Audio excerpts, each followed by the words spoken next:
అసెంబ్లీలో కూడా అల్లు అర్జున్ పైన చర్చించడం, అది పెద్ద ఇటు అల్లు అర్జున్ వెంటనే ప్రెస్ మీట్ పెట్టడం, ఇదంతా పెద్ద వివాదాస్పదంగా మారడం. నెక్స్ట్ డే అటు పోలీసులు కావచ్చు, లేకపోతే సస్పెండ్ అయిన ఒక ఆఫీసర్ కావచ్చు, పెద్ద ఎత్తున విరుచుకుపడడం, ఇది ఎలా చూడొచ్చు ఇది? అంటే చూసానండి నేను అవి కూడా. యాక్చువల్‌గా అసెంబ్లీలో రేవంత్ రెడ్డి గారు మాట్లాడకముందే మేమందరం అక్కడ కిమ్స్‌కెళ్ళి మాట్లాడాం. చాలామంది నాకు ఫోన్ చేసి కూడా, "నువ్వు ఏదైతే చెప్పావో అవే విషయాలు అసెంబ్లీలో కూడా సీఎంతో సహా మాట్లాడారు" అని చాలామంది నాకు చేయడం, అందులో పోలీస్ అధికారులు కూడా ఉన్నారు. అంటే పోలీస్ అధికారులకు కూడా ఇది ఎక్కడో గుచ్చుకుంది. ఒక ఆత్మగౌరవం విషయంగా సినిమాలో చూపించిన తీరు కావచ్చు, బయట వ్యవహరించిన తీరు కావచ్చు, అంటే బౌన్సర్లను పెట్టి పోలీసులని దగ్గరికి రానివ్వకుండా వ్యవహరించిన తీరు కావచ్చు, అది కొంతమంది పర్సనల్‌గా నాకు కాల్ చేసి కూడా మాట్లాడారు. నేను బుక్ ఫెయిర్‌కి వెళ్తే కనపడిన ఇద్దరు పోలీస్ అధికారులు కూడా నాతో మాట్లాడారు, స్పందించారు. ఈ మొత్తంగా చూస్తే మనకొకటి అర్థమవుతుంది. సరే అసెంబ్లీలో ఓకే. కాస్త బానే మాట్లాడారు, చర్చించారు. అది అవసరం. సినిమా వాళ్ళ పట్ల పిచ్చి క్రేజ్ లేకుండా కొద్దిగా వాస్తవికంగా ఆలోచించడానికి దోహదపడింది. ఆ తెల్లారి ఆయన పెట్టిన ప్రెస్ మీట్‌లో చక్కగా 2 ముక్కలు మాట్లాడలేడు. 2 లైన్‌లు. Suspended officer. అహా! సస్పెండెడ్ ఆఫీసర్ మాట్లాడాడు. నేను మాట్లాడుతుంది Allu Arjun press meet. Okay. Suspended officer మాట్లాడడం చూస్తే మాకే ఆహా! అనిపించింది. అంటే అతను అంత ఆవేశంగా, అంత అభిమానంగా మాట్లాడాడు. సస్పెండెడ్ ఆఫీసర్ మాట్లాడడంతో చాలా ఇన్ఫర్మేషన్ బయటకొచ్చింది. ఆ రోజు ఘటన పూర్వపరాలు, నేపథ్యం అంతా మనకు అర్థమైంది. నేను అతని ఆవేదనను పట్ల నాకు చాలా ఎంపథెటిక్ వ్యూ ఉంది. సస్పెండెడ్ ఆఫీసరు వెరీ ఎంపథెటిక్‌గానే అతని పట్ల మనం మాట్లాడాలి. కానీ అల్లు అర్జున్ ప్రెస్ మీట్ కూడా అసలు ఏముంది? అతను ఒక్క ముక్కన్నా సరిగ్గా చనిపోయిన కుటుంబం పట్ల సరైన స్పందన చూపిచ్చాడా? అసలు నాకు అర్థం కాదు. వీళ్ళు ఎట్లా హీరోలు అవుతారండి? 2 లైన్‌లు చక్కగా మాట్లాడలేడు. అసలు ఆ ప్రెస్ మీట్‌లో ఏముంది? ఆ ప్రెస్ మీట్‌లో హృదయంలోంచి వచ్చిన మాటలున్నాయా? అసలు ఏందో జంపింగ్‌గా మాట్లాడడం. ఏదో అంటే అదొద్దులే అంటాడు, ఇదొద్దులే అంటాడు, ఏందో మాట్లాడతాడు. అంటే వీళ్ళు హీరోలు. స్క్రిప్ట్ లేకుండా మాట్లాడలేని హీరోలు. ఒకళ్ళిద్దరు ఉన్నారు స్క్రిప్ట్ లేకుండా మాట్లాడేవాళ్ళు. వాళ్ళని తీసేస్తే ఇప్పుడు జూనియర్ ఎన్టీఆర్ కొంతమంది. ఈయన స్క్రిప్ట్ లేకుండా మాట్లాడలేని హీరో అని ఆ ప్రెస్ మీట్‌లోనే మనకర్థమైంది. చక్కగా 4 లైన్‌లు మాట్లాడలేరు. మీకు దేనికి కాన్ఫిడెన్స్ ఉండదు. సినిమాలో తెర మీద 100 టేకులతో యాక్ట్ చేయడానికి మాత్రమే. ఓకే. నీలో కొన్ని టాలెంట్స్ ఉండొచ్చు.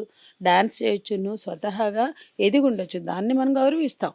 కానీ నేను హీరోగా ఎదిగాను కాబట్టి నేను ఏ అహంకారమైనా చూపిస్తా. నేను ఎంత పవర్ ఎక్సర్సైజ్ అయినా చేస్తా. నేను ఎంతైనా రైడింగ్ చేస్తా అంటే ఎవ్వరూ పడాల్సిన అవసరం లేదు. ఇంకా అసెంబ్లీలో పెద్ద ఎత్తున అల్లు అర్జున్ గురించి చర్చించినప్పుడు కొంతమంది మిగిలిన సామాజికవేత్తలు కావచ్చు, లేకపోతే ప్రతిపక్షాలు లగచర్ల ఇష్యూ కావచ్చు, లేకపోతే ఆటో కార్మికుల ఇష్యూ కావచ్చు, నేతన్నల ఇష్యూ కావచ్చు, ఈ రకరకాల సమస్యలు ఎందుకు అంత టైం కేటాయించాలి, ఎందుకు తెరపైకి తీసుకురాలని చెప్పేసి వాళ్ళు పెద్ద ఎత్తున ఈ మాట తెరపైకి తీసుకురావడం జరిగింది. దీన్ని ఎలా చూడొచ్చు? అయితే ఇప్పుడు గూడా ఇది మీరేదైతే లేవనెత్తారో అది వాస్తవం. లగచర్ల ఇష్యూని క్రియేట్ చేసిందే ప్రభుత్వం. సైలెంట్‌గా ఏదో ఉక్రోషంతోటో, ఆక్రోషంతోటో విత్‌డ్రా అయినట్టు అయ్యారు తప్ప, ప్రజలని గౌరవిస్తూ, ప్రజల హక్కుల్ని గౌరవిస్తూ విత్‌డ్రా అయినట్టు కనిపించలా. అట్లాగే దానికి కావాల్సిన చర్చ లేదు. అసలు ఫ్యాక్ట్ ఫైండింగ్ వెళ్తామంటే మమ్మల్ని ఎందుకు ఆపారో ఇప్పటి వరకు చెప్పలేదు. ఇంకా నిర్బంధం కొనసాగుతుందా ఆ ఏరియాలో? అంటే కొన్ని కేసులు ఎత్తివేసినా ఇంకా ఉంది. పూర్తిగా పోయింది అనుకోలేం. బట్ కొంత రిలాక్స్ అయ్యారు. దానికి కూడా వాళ్ళ పోరాటమే ప్రధానం. దానికి బయట నుంచి వచ్చిన మద్దతు. అట్లాగే ఇప్పుడు అసెంబ్లీలో చాలా ఇష్యూస్ చర్చకి చేపట్టవలసిన ఇష్యూస్ చేపట్టట్ల. సరే ఇది కొంచెం మనం అసెంబ్లీలో వీళ్ళెందుకు ఇంపార్టెంట్‌గా మాట్లాడారు అనే ముందు మీడియా మొత్తం ఎందుకు దాన్ని అంత ఇంపార్టెంట్‌గా తీసుకుంది అనే ప్రశ్న వేసుకోవాలి. అంటే ఆ కొన్ని రోజులు అంటే ఆ పీరియడ్ అంతా మీడియా అదే ఎందుకు హెడ్‌లైన్స్ చేసింది? అదే ఎందుకు బ్యానర్ హెడ్డింగ్స్ పెట్టింది? అదే ఆ ఇష్యూని ఎందుకు అంత ప్రధానంగా చర్చించింది? మరి లగచర్ల లాంటి ఇష్యూలు, ప్రజల సమస్యల ఇష్యూలు ఎప్పుడు ఎందుకు బ్యానర్ హెడ్డింగ్స్ కాలేదు? ఎందుకు లీడ్‌లు కాలేదు? ఎందుకు హైలైట్స్ కాలేదు? ఎందుకు హెడ్‌లైన్ పేజెస్ కాలేదు? ఇప్పుడు అసెంబ్లీలో జరిగిన చర్చ మొత్తం మీడియా ఫోకస్ అంతా దాని మీద ఉన్నప్పుడు, జనాలంతా తమిళ, తెలుగు, కన్నడ ఇండస్ట్రీ అంతా ఆయన ఇంటికి ఆ ఒక్క పూట కొన్ని గంటలు జైలు, అది ఒక రోజు జైలు అనొద్దు, అది 24 గంటలు ఉన్నాడా? కాబట్టి కొన్ని గంటల జైలులో కూడా అతను బ్యారక్‌లో లేడు, ఆఫీస్ రూమ్‌లో ఉన్నాడు. దానికే లైన్ గట్టి అతను ఏదో త్యాగం చేసినాడని. అంటే మీరు ఆ జైలుకెళ్ళినప్పుడు నిజంగా ప్రజల హక్కుల కోసం పోరాడి ఆ జైళ్ళలో ఉన్నవాళ్ళు ఎంతోమంది ఉండుంటారు. వాళ్ళని ఎప్పుడైనా చూసారా? ఎప్పుడైనా వాళ్ళ గురించి ఆలోచించారా? మీకు అక్కర్లేదు. సరే వాళ్ళకి అక్కర్లేదు సినిమా వాళ్ళకి. వాళ్ళకి డబ్బులు, వాళ్ళకి ఎంతసేపు నటనలు లేకపోతే సినిమాలు అనేవి డబుల్ చేసుకోవడానికి. ఒకప్పుడు సినిమా అనేది కళ. ఆ కళ ప్రజా సార్థకత, అంటే ఆ కళలో సార్థకత ఉండేది. అదేంటి, ప్రజా ప్రయోజనాలు, సందేశాత్మకంగా ఉండడం, సమాజానికి ఉపయోగపడడం. అది ఒకప్పుడు 20 ఏళ్ల క్రితం 30 ఏళ్ల క్రితం పోయినా చెడుని హైలైట్ చేసి చూపించిన సినిమాలు అరుదు. ఇవాళ అవే ఎక్కువైపోయినాయి. కాబట్టి ఒకప్పుడు సినిమాకి కళ అనేది ఉండేది, జోడించేవాడు. సినిమాకి కళని జోడించి, కళకి సినిమాని జోడించి ఒక సందేశాత్మక సినిమాలు తీసి సమాజానికి ఎంతో కొంత ఒక మెసేజ్ వేయడం, ఒక ప్రయోజనాన్ని సిద్ధించేలాగా తీసేవాళ్ళు. ఇవాళ అట్లా లేవు. 100 కోట్లు సంపాదించుకోవడం, 1000 కోట్లు సంపాదించుకోవడం, వీళ్ళు తైతక్కలాడడం, వీళ్ళు వ్యక్తిగత ఆస్తులు పెంచుకుని వ్యక్తిగతంగా తైతక్కలాడడమే ఈనాటి సినిమా ఇండస్ట్రీలో పెద్దవాళ్ళు చేస్తుంది. ఈ రోజైనా ఏ రోజైనా ఇండస్ట్రీని మనం ఎక్కడ గౌరవిస్తాం అంటే కొన్ని వందల వేల మందికి బువ్వ పెడుతుంది. తెలుగు సినిమా ఇండస్ట్రీ తీసుకోండి, చాలామంది పేదవాళ్ళకి బువ్వ పెడుతుంది. రకరకాల 24 క్రాఫ్ట్స్లో ఉపాధి కల్పిస్తుంది. కాబట్టి నాకు కన్సర్న్ ఉంది. కాబట్టి ఆ మేరకు కన్సర్న్ ఎవరికైనా ఉండొచ్చు, మీడియాకు ఉండొచ్చు, అసెంబ్లీకి ఉండొచ్చు, ఇంకెవరికైనా ఉండొచ్చు. కానీ వాళ్ళ వ్యక్తిగత జీవితాలు, ఉదాహరణకి సమంత నాగ చైతన్య విడాకులు తీసుకుంటున్నారంటే అన్ని ఛానళ్ళు ఫోన్లు చేసి చర్చకు పిలిచినాయి. నేను ఎవరికి రానన్నా. ఎందుకు? అది వాళ్ళ వ్యక్తిగత జీవితం అండి, మేము వచ్చి ఏం చేస్తాం, మమ్మల్ని ఎందుకు పిలుస్తున్నారు అని అడిగాను. కానీ అప్పటికే పోడు భూముల పోరాటం నడుస్తూ మహిళల మీద, మహిళలు ఎక్సైజ్ కాదు, ఫారెస్ట్ వాళ్ళు పోలీసుల మీద దౌర్జన్యం చేయడం, మహిళల మీద వాళ్ళు దౌర్జన్యం చేయడం, వాళ్ళు తిరగబడడం, వాళ్ళు జైళ్ళకి వెళ్ళారు పసిబిడ్డలతో అదే టైం. కానీ ఒక్కళ్ళు కూడా చూపించలేదు, మాట్లాడలేదు. సో ఇది జరుగుతూనే ఉంది ఎప్పుడు కూడా. మనము అసెంబ్లీలో ప్రతిపక్షంగా లేదా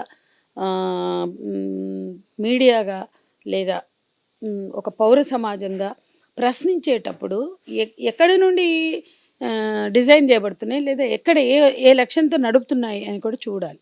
చూసినప్పుడు ఎంటైర్ మీడియా అరెస్ట్నే హైలైట్ చేసింది. సో ఆ వారం అదే ఇష్యూ, అదే చర్చ, అంతే. ట్రెండింగ్ ఏంటి, ఇంకా అదే చర్చ, అదే అసెంబ్లీలో కూడా రిఫ్లెక్ట్ అయింది. దాన్ని అట్లా అర్థం చేసుకోవాలి. రెండోది, అసెంబ్లీలో చర్చ కరెక్ట్గా జరిగిందా లేదా మనం ఉండాలి. అయితే ఇదే ప్రధానం కాదు, ఇతర సమస్యలే ప్రధానం అనేది 100% కరెక్ట్. అయితే మొత్తంగా కల్చర్ అట్లాగే మార్చేశారు. వ్యక్తిగత జీవితాలకి, సెలబ్రిటీలకి, సినిమాలకి, సినిమాలో ఇండస్ట్రీలో ఉండే వ్యక్తులకి మాత్రమే వాళ్ళనే సెంట్రిక్గా, వాళ్ళనే ఫోకస్డ్గా చూపించడం. ఇవాళ వాడి ఇంట్లో ఏం ప్రాబ్లం ఉన్నాయో వాడికి అక్కర్లా, కానీ వాడికి పిల్ల పుట్టిందా లేదా, పుట్టారా లేదా, పెళ్ళి అయ్యిందా లేదా, పెడాకులు తీసుకుందా లేదా, ఆమె ఉన్నదా ఆ భర్తతో, ఆమె ఇంకొకరిని చేసుకుంటుందా, ఇవే ముచ్చట్లు, ఇవే మీడియా అంటే గాసిప్స్ అనేది ఒకప్పుడు ఉండే ఇండస్ట్రీలో ఎప్పుడు ఉన్నా గాసిప్సే ప్రధాన వార్తలుగా గతంలో లేవు. ఇప్పుడు అవే ప్రధాన వార్తలు, అవే లీడ్స్. వాడి చుట్లే నిస్సిగ్గుగా మీడియా దిగజారిన చోట అన్ని విలువలు దిగజారుతాయి. అది ఇవాళ భారతీయ సమాజంలో కనపడుతుంది, భారతదేశంలో కనపడుతుంది. ఒకప్పుడు వెస్ట్లో చూసాం. అదే నేను 2007లో యుఎస్ వెళ్ళా. అప్పుడు దాదాపు 5 లక్షల మందితో వాషింగ్టన్లో troops out coalition from Iraq, అంటే ఇరాక్లో ఉండే యుద్ధ సేనలు బయటకు రావాలని 5 లక్షల మందితో ర్యాలీ జరిగింది. తెల్లారి పేపర్లు చూసాం, వస్తాయి కదా, మీడియాలో టీవీలు చూసాం. టీవీల్లో అసలు న్యూసే కనపడలే మేము చూసినప్పుడు. మీడియాలో కేజీల పేపర్లు వస్తాయి అక్కడ. ఆ కేజీల పేపర్లో ఒక పేపర్లో ఎక్కడ 3 లైన్లు కనపడ్డాయి, ఇంకా 4-5 పేపర్లో అసలు న్యూసే లేదు. మరి ఆ రోజు ఏంటి అన్ని పేపర్లలో బ్యానర్ హెడ్డింగ్ అంటే మోనికా లెవిన్స్కీ బిల్ క్లింటన్ ప్రేమాయణం బ్యానర్ హెడ్డింగ్, యాంజలీనా జోలీకి కడుపు వచ్చింది అనేది బ్యానర్ హెడ్డింగ్. అంటే వెస్ట్లో కూడా ఇదే కల్చరు. అంటే అయితే దాన్ని మన దగ్గరికి ఇంకా ఘోరంగా తయారు చేశారు. అది ఒకప్పుడు మనకు లేదు. మన దగ్గర 1,00,000 మంది కదా, 50,000 మందితో ర్యాలీ జరిగిన ఫ్రంట్ పేజ్లో వచ్చేది ఒకప్పుడు వార్త. అంటే ఆ 2007 సంగతి. నేను నిజంగా అక్కడ మాట్లాడాను. అక్కడ నేను హార్వర్డ్లో MITలో మాట్లాడినప్పుడు కూడా చెప్పాను. ఇక్కడ నేను ఈ ర్యాలీకి పాల్గొని అక్కడ టాక్స్కి వెళ్తే నేను చెప్పాను 2 చోట్ల కూడా, మా దగ్గర ఇంతమంది వస్తాయి 5 లక్షల మంది, పెద్ద వార్త అయ్యేది.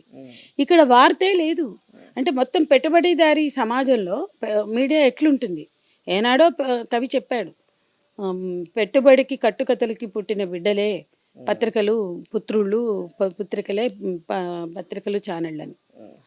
అలాగే పెట్టుబడిదారీ సమాజం నిర్దేశిస్తుంది సామాజిక విలువల్ని, మానవ సంబంధాలని. అదే జరిగింది అని మేము అక్కడ టాక్స్ ఇచ్చాం. హార్వర్డ్లో మాట్లాడాను, నేను MITలో కూడా మాట్లాడాను, బోస్టన్లో. కానీ ఆ తర్వాత ఒక 2007 సంగతి చెప్తున్నా, తర్వాత మన దగ్గర ఇంకా దిగజార్చారు.